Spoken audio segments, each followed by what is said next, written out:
Top of the morning, Dan and Amy. The private sector. Hey, remember the private sector? I'm old enough to remember when the private sector existed. It still does in some parts, some places. You know, the essential people, like Amy. No, like Dan. Mm-hmm. Did you hear? By the way, did you hear Joe Biden compliment journalists because they're on the front lines? He was comparing them to doctors and nurses. My brother. Whew. Compliment. They're funding news outlets now. The state-run media has been formalized. There's taxpayer funding of news outlets. Axios, right? Didn't Axios get $5 million? Yes. And does anybody have a problem with that? Is that a topic of conversation? I wish this would be brought up in a task force briefing at the state level, at the federal level. Again, we've had this. I don't want to go off on too much of a tangent here. I have the same position with respect to churches. I know my parish is suffering, just like other people's churches are suffering. Yeah. Because of no collection plates and this and that. And you got to come up with ideas to keep the lights on. I mean, you got to have money to run those operations too. But I don't want taxpayer funding of St. John Campus. I don't want taxpayer funding of the Chicago Sun-Times, the Chicago Tribune, pick a conservative media outlet, the Federalist, National Review. I don't want taxpayer funding of any of that. And Jim Vanderhey over at Axios saying, well, we're going to put a disclaimer there that, hey, we cover business and government, but we also got money from the federal government to stay open. No, that's not good enough. That's not the fourth estate.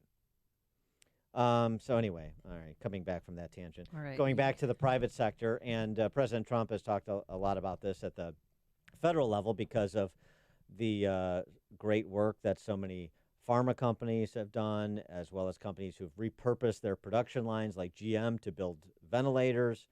And that's also going on at the state and local level, particularly in places like Chicago, where you have a lot of diversification of business and you've got a lot of successful business people. And one of them is Kelley Thornton. He's the CEO of Tiege Hanley, and he joins us now. Kelley, thanks for joining us. Appreciate it. Good morning, Dan. Good morning, Amy. Good morning. Good to talk to you again. And Tiege Hanley, for those of you who don't know, I'll just set it up and then you can give us the detail. But you're in the skincare business. That's correct. Yep. And so tell us a little bit about what your company does. Yeah, we're a Chicago-based men's skincare company. We help guys look and feel amazing by providing simplified skincare for guys. We send guys a skincare box every month, and it helps them take care of their skin, look great, be ready for work. And you also help, Peyton and Eli have been using your products, and their complexion has got, because, they're adolescents, teenagers, so they had acne, and it has helped so much. So I just wanted to thank you. Those are her sons. You may not know. Oh. Not everybody knows who Peyton and Eli is. My boys. Yes. Great. Glad to hear. Thanks for being customers.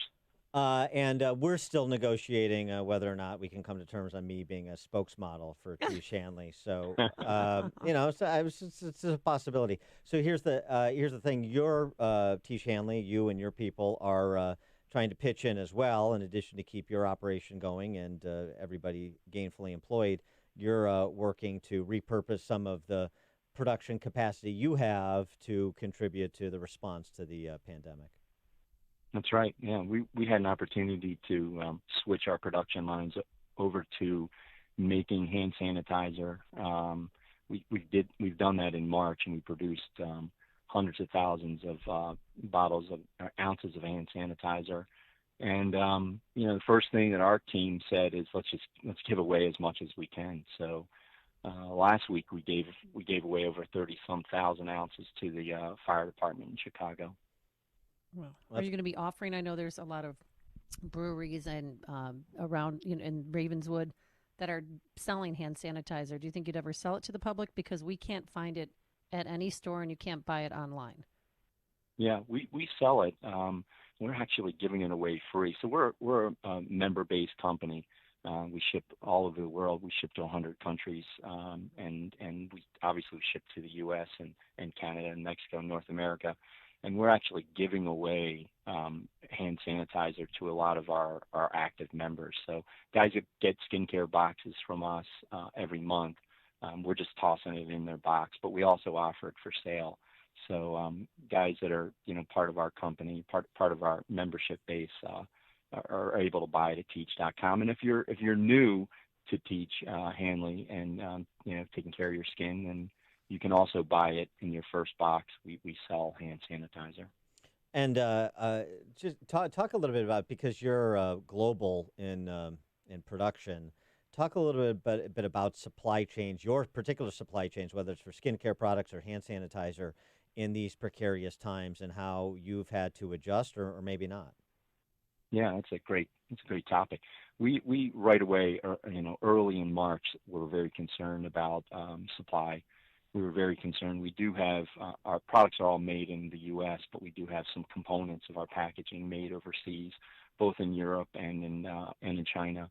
And we started shifting production right away of our secondary packaging. As a matter of fact, we went into kind of battle mode early on, making sure that we had enough supplies. We increased our supply. We normally keep about 2.5 months of inventory on hand, and we doubled that. So we immediately, in the early part of March, worked with our operations team to double it. In addition to that, we actually shifted a lot of our production out of China into Europe of a particular package. It's really important to our products.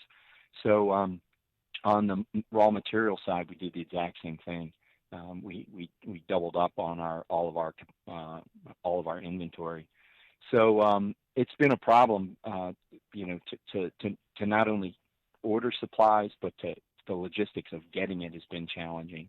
And when it comes back to hand sanitizer, the biggest problem we had there is getting packaging. We literally, the packaging has been sold out, especially particular grades of plastics, PET, which is a plastic that's used widely in soda bottles to skincare packaging. And it's some companies are completely sold out through the end of the year. And so we just took whatever type of, FDA-approved packaging was available on the shelves in order to produce hand sanitizer. No, Kelley, you mentioned that you left China. Do you have any intentions of ever going back to China or to be reliant on them for any of your products? I want to. It's a tough question, because the quality of products that we get and the companies that we buy from out of China are actually U.S.-based companies that have manufacturing partners or manufacturing facilities in China. But it's at this point, for our business, where we're not extremely price sensitive on our packaging, it makes sense for us to move our packaging into more North America and Europe. So we are absolutely moving our packaging into the U.S. and to Europe. We'll be completed doing that probably in the next few months. Most of our packaging for any of our new products, we're launching several new products this year. For instance, sun care products and body wash products, deodorant products. Those packaging containers are all going to be made in the U.S. or North America and Canada. I wonder, though, if the conversations are occurring in earnest within your sector, or even with other entrepreneurs in other sectors who also are global in scope, about China specifically, and what are we going to do, and what are those that are in our supply web going to do with respect to staying in China if we have a presence there, not even necessarily onshoring, but moving to other countries in Southeast Asia, moving to Europe, as you were describing. Are those conversations, are those wheels turning and happening up and down the food chain?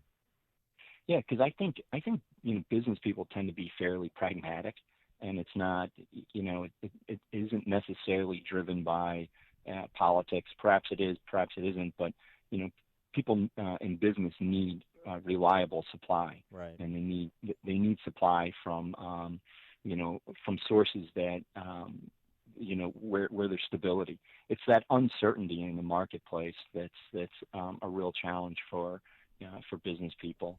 And so we don't like uncertainty, and we want to make sure that we can get supply. So bringing our supply back to North America makes a lot of sense. It reduces that risk factor that may exist in the future. So that's what we're doing. It makes sense for us, and I think the people that I'm talking to in business are they're doing the same thing. Well, that could be good news if that's scaled in terms of the recovery from all this. I wonder specifically you and your business, Tiege Hanley, how how it's impacted your business in terms of your employees. Have you had to do furloughs or layoffs, or how are you operating? Yeah, we haven't really done any layoffs or furloughs. We've been very fortunate. There's still quite a bit of demand for our product, even when people are working from home, they're on video cameras. They want to feel good about themselves, and so and demand for mail order product is up considerably, as you can imagine. So we haven't had issues with employing people, but we are all work from home, and there's a whole host of problems or challenges from having your team work from home. It's just that camaraderie is missing. And people are isolated, and it really impacts people's emotional state.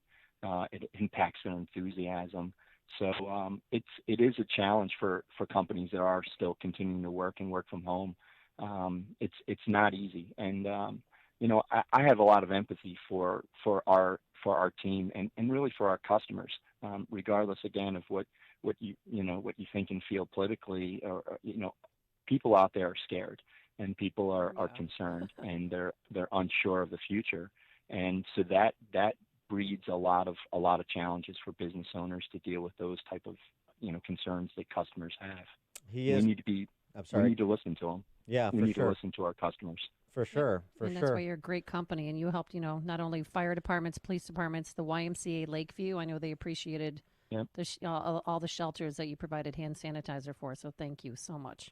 It's a reminder that businesses are service providers. That's what they are. Kelley Thornton. 100%. Kelley Thornton. He is the CEO of Tiege Hanley. That's Tiege, TIEGE.com, Tiege.com. Kelley, thanks so much for joining us. Appreciate it. Thank you. Have a good day. Bye-bye. Thank you, Kelley. And he joined us on our turnkey.pro answer line. Before you see it on TV, share it on Facebook, or read about it in the paper. Hear it here first. This is Chicago's Morning Answer on AM 560. The Answer. The Rollins Jewelers family believes the safety of family, friends, and fellow Americans is very important. Rollins supports President Trump and all Americans in keeping America safe and great. I love these guys. I'm a customer. Hi, it's Mike Gallagher. Buying jewelry is about trust, and Rollins Jewelers in downtown Libertyville is a place that you can trust. Now's the perfect time to shop at RowlandsJewelers.com. ROLLAND